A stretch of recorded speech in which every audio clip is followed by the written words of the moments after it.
Welcome to homework. Let's write down the given data.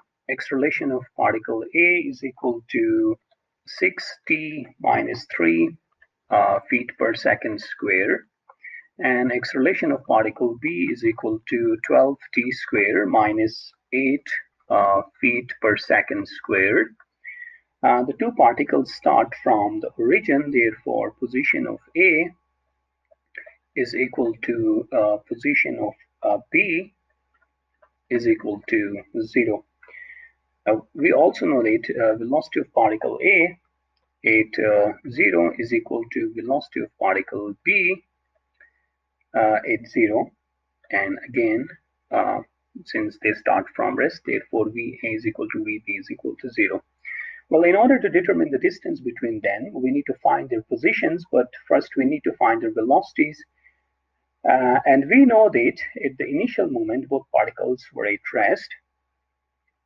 Using V is equal to integral of A times dt, right?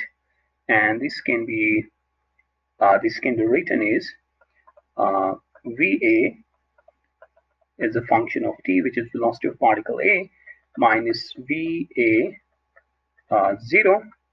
So velocity of particle A at time t is equal to 0 is equal to integral, limits are from 0 to t, acceleration of particle A, which is a function of t prime times dt prime, right? So VA, so velocity of particle A is a function of time, is equal to integral of 6t prime minus 3 into dt prime, and the limits are from 0 to t, right, which is equal to 3t square minus 3t, right? And likewise, velocity of particle B, by integrating velocity of particle B as a function of time, is equal to 4 t cubed minus 8 times t. All right. Well, now from known velocities we can calculate positions. Well, let's find out position. So position of particle A is a function of time, is equal to integral, limits are from 0 to t, into 3t square minus 3t prime square minus 3t prime into dt prime, and position of particle is a function of time, is equal to t cubed minus 3 divided by 2t square. And likewise, position of particle B is a function of time, is equal to t to the power 4 minus 4t square. So position of particle A and particle B at time t is equal to 4 seconds. Let's take positions at time t is equal to 4 seconds. So position of particle A at 4 is equal to 4 cubed minus 3 divided by 2, 4 square, which is equal to 40 feet. And likewise, position of particle B at time is when at t is equal to 4 seconds is equal to 4 to the power 4 minus 4 multiplied by 4 square, which is equal to 192 feet, right? 192 feet.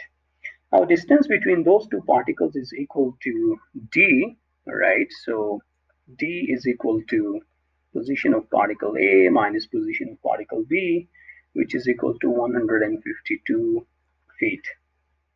All right. Okay. Well, now we can see from the expressions for V and VB that the particles stop twice during their journey. So velocity of particle A is equal to 3t square minus 3t, and this can be written as 3t into t minus 1, and this implies that t is equal to 1 second, and also Vb is equal to 4t cube minus 8t, which is equal to 4t into t square minus 2. And this implies that t1 is equal to 0 and t2 is equal to root 2 and t3 is equal to minus root 2, right? So we first calculate distance traveled before the particle stop for point A. That happens in the first second, and for particle B, that happens after root 2 seconds. So for particle A, we have 2 into, so 2 into 1 cube minus 1.5 multiplied by 1 square plus 40, which is equal to 41. So this is equal to 41 feet.